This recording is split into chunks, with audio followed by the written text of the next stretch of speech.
जय जय श्रीमन्नारायण। मैं सीता श्रीनिवास। आज मैं आप सबको बताऊंगी पितृपक्ष क्या है, श्राद्ध कैसे करें और कहाँ करें जिससे आपके पितृ संतुष्ट हो जाएं और पितरों का दर्शन आपको मिल जाए और पितरों का आशीर्वाद आपको मिले। तो इन सब के बारे में जानकारी देने वाली हूँ। इस वीडियो को लास्ट तक देखिएगा और ध्यान से देखिएगा। हर साल अश्विन मास के कृष्ण पक्ष प्रतिपदा से अमावस्या तक के 15 दिनों को पितृपक्ष कहा जाता है और यह समय सिर्फ पितरों के पूजन और तर्पण के लिए सुनिश्चित होता है। कहा जाता है कि इस समय पूर्वजों के स्मरण से न केवल उनकी आत्मा को तृप्ति मिलती है बल्कि वे संतुष्ट होकर आशीर्वाद भी देते हैं। 3 ऐसे धाम हैं जहां आप पितृपक्ष में श्राद्ध करेंगे और तर्पण करेंगे तो आपके पितृपक्ष संतुष्ट भी होंगे और संतुष्ट होंगे, सुख संपत्ति और धन धान और ऐश्वर्य भी देंगे। धन धान से आपका घर भर जाएगा। तो गया धाम ऐसा है जहाँ श्राद्ध करने से सभी पितृ प्रसन्न हो जाते हैं। वैदिक परंपरा और हिंदू मान्यताओं के अनुसार पितरों के लिए श्रद्धा से श्राद्ध करना एक महान और उत्कृष्ट कार्य है। मान्यता के मुताबिक एक पुत्र का जीवन तभी सार्थक माना जाता है जब वह अपने जीवन काल में जीवित माता पिता की सेवा करे और उनके मरने के बाद उनका विधिवत श्राद्ध करे। अश्विन कृष्ण पक्ष प्रतिपदा से अश्विन महीने की अमावस्या तक के समय पितृपक्ष या महालया पक्ष कहा जाता है। मान्यता के अनुसार पिंडदान से मरने वाले व्यक्ति को मोक्ष की प्राप्ति होती है। ऐसे तो देश में हरिद्वार, गंगा सागर, कुरुक्षेत्र, चित्रकूट, पुष्कर सहित कई स्थानों में भगवान पितरों को श्रद्धापूर्वक किए गए श्राद्ध को मोक्ष प्रदान कर देते हैं। लेकिन गया में किए गए श्राद्ध की महिमा का गुणगान तो भगवान राम ने भी किया है। कहा जाता है कि भगवान राम और माता सीता ने भी राजा दशरथ की आत्मा की शांति के लिए गया में ही पिंडदान किए थे। आचार्यों के मुताबिक लोगों में यह आम धारणा है कि वह परिवार में से कोई एक व्यक्ति ही गया करता है। गया करने का मतलब है कि गया में पितरों को श्राद्ध करना, पिंडदान करना। गरुड़ पुराण में लिखा गया है कि गया जाने के लिए घर से निकलने पर चलने वाले एक कदम पितरों को स्वर्ग की ओर ले जाते हैं। पितरों को स्वर्ग की ओर ले जाने के लिए एक एक सीढ़ी की तरह बनते जाते हैं। गया को विष्णु का नगर कहा गया है। यह मोक्ष की भूमि कहलाती है। विष्णु पुराण और वायु पुराण में भी इसकी चर्चा की गई है। विष्णु पुराण के मुताबिक गया में पिंडदान करने से पूर्वजों को मोक्ष मिल जाता है और उन्हें स्वर्ग में वास मिलता है। माना जाता है कि गया में स्वयं विष्णु पितृ देवता के रूप में मौजूद हैं, इसलिए उन्हें पितृ तीर्थ भी कहा जाता है। पौराणिक मान्यताओं के अनुसार भस्मासुर के वंश में गयासुर नामक राक्षस ने कठिन तपस्या कर ब्रह्मा जी से वरदान मांगा था कि उसका शरीर देवताओं की तरह पवित्र हो जाए और लोग उसके दर्शन मात्र से पाप मुक्त हो जाएं। इस वरदान के मिलने के बाद स्वर्ग की जनसंख्या बढ़ने लगी और प्राकृतिक नियम के विपरीत घटनाएं होने लगी।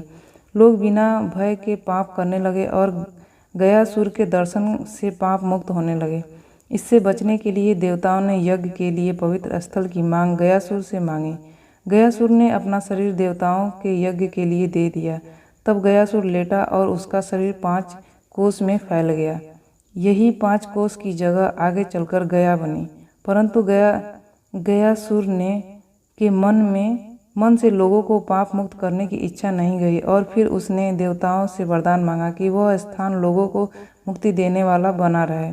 जो भी लोग यहाँ पर किसी का तर्पण करने की इच्छा से पिंडदान करें उन्हें मुक्ति मिले। यही कारण है कि आज भी लोग अपने पितरों को तारने के लिए पिंडदान के लिए गया जाते हैं। कहा जाता है कि गया में पहले विभिन्न नामों की 360 वेदियां थीं जहां पिंडदान किया जाता था। इसमें से अब 48 ही बची हैं। हालांकि कई धार्मिक संस्थाएं एवं उन पुरानी वेदियों की खोज की मांग कर रही है। वर्तमान समय में उन्हीं वेदियों पर लोग पितरों का तर्पण और पिंडदान करते हैं। पिंडदान के लिए प्रतिवर्ष गया में देश विदेश के लाखों लोग आते हैं। दूसरा है पुष्कर। पुष्कर में आप जाकर श्राद्ध कैसे करेंगे और उससे क्या मिलेगा, आपको किस फल की प्राप्ति होगी, आपके पितर कैसे प्रसन्न होंगे।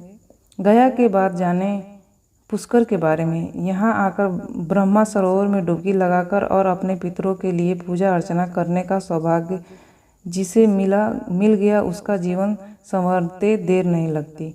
जयपुर से 150 किलोमीटर पर बसा पुष्कर जहाँ कदम रखते ही एक अनोखी शांति से भर जाता है, जहाँ पहुंचकर न केवल परमपिता ब्रह्मा के इकलौते मंदिर के दर्शनों का सौभाग्य मिलता है, बल्कि दूर तक फैले पवित्र ब्रह्मा सरोवर के दर्शन से भक्तों को मिल जाता है मोक्ष।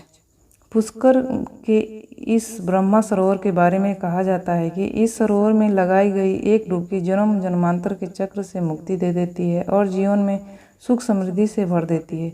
पुष्कर आने के पीछे हर किसी की ये प्रबल इच्छा होती है कि वो एक बार पवित्र ब्रह्मा सरोवर के दर्शन जरूर करें, और यहाँ ब्रह्मा जी का शास्त्रीय विधान भी है कि वो इसलिए ताकि वह श्रद्धालु उस स्थान को नज़दीक से देख सकें जहाँ से जीवन की उत्पत्ति हुई थी।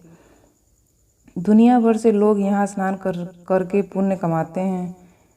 पुण्य कमाने ही नहीं बल्कि अपने पितरों की शांति के लिए श्राद्ध भी करने आते हैं, क्योंकि पौराणिक मान्यताओं में पुष्कर को मृत्यु लोक के सबसे बड़े पवित्र तीर्थों में से एक माना गया है। और यही कारण है कि श्राद्ध पक्ष के दौरान भारी संख्या में श्रद्धालु ब्रह्मा सरोवर के किनारे अपने पितरों की आत्मा की शांति व मोक्ष प्राप्ति के लिए विधि विधान से पिंडदान व तर्पण करते हैं।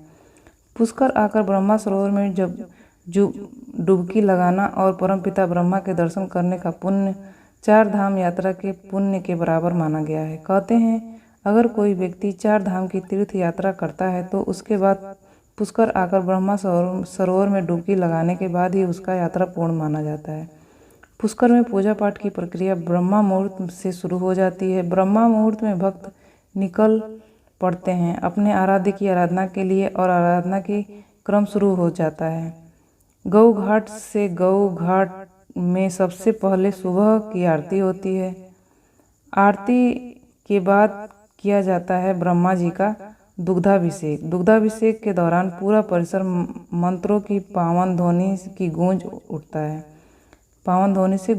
है। ब्रह्मा जी की आराधना से जुड़ी पूजा पाठ की सभी प्रक्रिया इसी सरोवर पर पूरी की जाती है। इसके बाद भक्तों के कदम बढ़ते ही उस स्थान पर जहां ब्रह्मा जी की 4 सिर वाली मूर्ति विराजमान है, इस मंदिर के अंदर केवल ब्रह्मा जी के दर्शन किए जाते हैं।